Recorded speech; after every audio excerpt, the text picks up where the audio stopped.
তো hello everyone. তো দেখতে দেখতে কিন্তু 2025টাও কিন্তু চলে গেল, আর 2025টা কিন্তু আমাদের অনেক কিছু শিখিয়ে গেল। তো দেখতে দেখতে কিন্তু 2026টাও কিন্তু পড়ে গেল।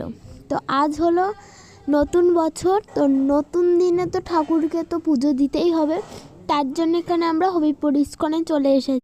আর এই যে হবিপুর ইস্কনের ঠাকুর দেখো কি সুন্দর সাজিয়েছে, ইয়েলো আর পিঙ্কের মতন খুব সুন্দর লাগছে। কারা কারা তোমরা হবিপুর ইস্কনে এসেছো অবশ্যই তোমরা কিন্তু কমেন্ট জানিও। তো এই দিকে হলো রাধা কৃষ্ণ।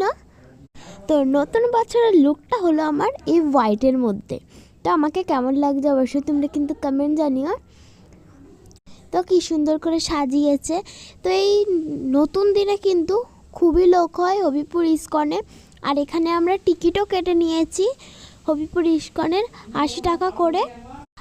তোমরা একবার ভিড়টা দেখো, অনেক ভিড় হয়। আর আমরা বাড়ির কাছে, তার জন্য আমরা সকাল সকাল এসেছি। তো টিকিটটা হলো 80 টাকার টিকিট। তো আগের বছর তো ভালোই খেতে দিয়েছিল, তো এবছরে কি দেবে আমি নিজেও জানি না।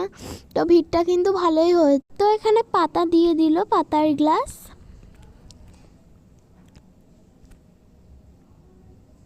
তো লাইনটা কিন্তু খুবই বড় হয়েছে।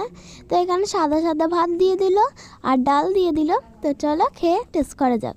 তো খেতে তো ভালোই ছিল, তার সাথে এটা কুমড়োর তরকারি দিয়ে দিল। তো ভালোই ছিল এখানে কুমড়োর তরকারিটা। তো তারপরে চলে আসলো এখানে ফুলকপির তরকারি। তো ফুলকপির তরকারিটাও কিন্তু ভালোই ছিল, একটু ঝাল ঝাল ছিল, তো ভালোই লাগছিলো খেতে। তারপরে চাটনি আর পায়েস চলে আসলো, তার বেশি কিছুই দিইনি।